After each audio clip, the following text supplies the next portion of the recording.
Students, in this video, I'm going to tell you the differences between a private medical college and a government medical college, and accordingly, then you can decide which place you want to be and where you want to go. The major factors on which basically your decision rests is, first of all, what is your rank in NEET UG or NEET PG? Second thing is, how many attempts you have taken. Is it your first attempt? Can you afford another attempt? Is it your second or third or fourth attempt? Do you want to take any more attempts? So this will very importantly decide on your decision, as in your decision will be based on this point very importantly कि आपका attempt कौन सा था, क्या आप और attempt लेने के लिए afford कर सकते हैं अभी. The third thing is that MBBS is actually a stepping stone to your MD, to your DM, to your fellowships, right? It's not the whole thing. It's not the only thing. So all said and done, you do your MBBS from whichever place, it doesn't matter in the long run. This I'm telling you after lots of experience कि आप MBBS आपको जहाँ admission मिल रहा है आप करिए. It doesn't matter कि आपने कहाँ से करिए. Your hard work, your dedication during MBBS years, and where then you go for your PG, from where you do your MD, and then DM, MCH, ultimately that, and further on, when you finally become a doctor, a full-fledged doctor, and you come into the society, and then you start working, then your real test starts. It's not कि आपने MBBS AIIMS से करी है या आपने बड़े अच्छे college से करी है, and then आप थोड़े थोड़े नीचे की तरफ जा रहे हो, आपका ग्राफ नीचे की तरफ जा रहा है. Ultimately, your graph should go up or your graph should stay at the same level. So let's start with the first difference. The first difference between a private and a government medical college is the fees. This we all know that the fees in a government medical college is relatively very less, while in a private college it is very high. Now those who can afford that fees of a private medical college usually take that as an option, and those students who cannot afford, who know that it is not possible to afford, and sometimes they don't even want their parents to be burdened up further, so they then plan to take a second attempt or a third attempt.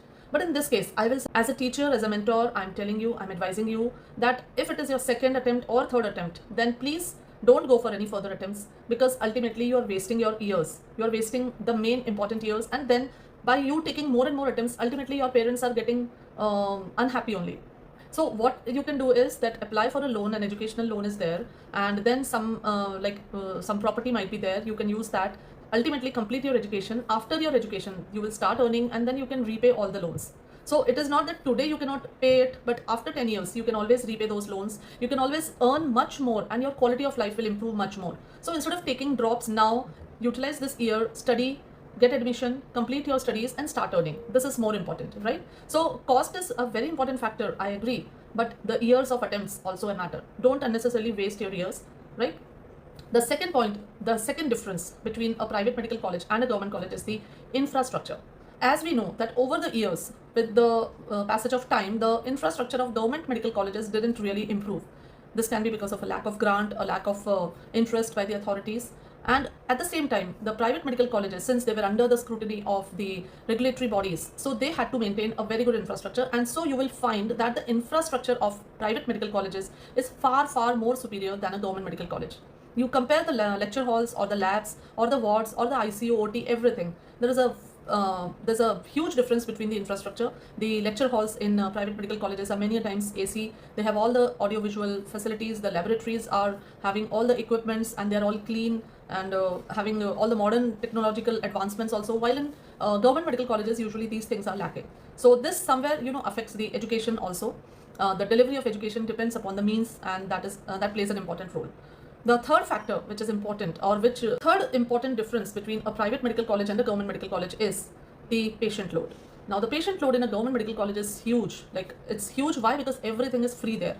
Everything, the surgeries, the procedures, the admission, the ICU operations, everything is free of cost. And so poor patients, or patients who cannot afford, or patients who are falling under some government schemes, they go there and get the treatment. Fourth important thing that I would like to speak about is the social bias which is present. The society has a bias that if you are taking admission in the government college, then you are a top rank holder, while if you're taking admission in a private college, you are a lower rank holder. Now this is one reason why people and the students especially have a bias. The second reason, as I told you, is the fees, the tuition fees. But I'll tell you this thing, that MBBS is just a stepping stone to your MD and DM and MCH and further studies. It doesn't matter in the long run where you do your MBBS from. It doesn't matter. Nobody is going to ask you आपने MBBS कहाँ से करी है. आप एक shoulder surgeon बन के निकलते हैं या आप एक neurosurgeon बन के निकलते हैं. Nobody gives a damn about where you did your MBBS from. They will ask you on the basis of your present competencies, your present surgical advancements, your skills. So those things are important. So whether you are getting a private college or a government college at your rank, if you are getting a college, then take it and start with your MBBS journey. Start with your MBBS journey, complete it, move further, do your MD, do your DM, MCH, do fellowships, and come back to the society as a full-fledged skilled doctor who is ready to serve the society. So that is more important. Doing MBBS is more important. Doesn't matter from where you do. Ultimately, the main aim once you enter a college is to study medicine, and that you can do in a private college as well as a government college. So it really doesn't matter in the long run. This is my advice to all the students, whether in UG or whether in PG. It all depends upon you, how much you want to learn, how much you want to develop your skills and knowledge and attitude, and that is what is going to make a difference in the long run.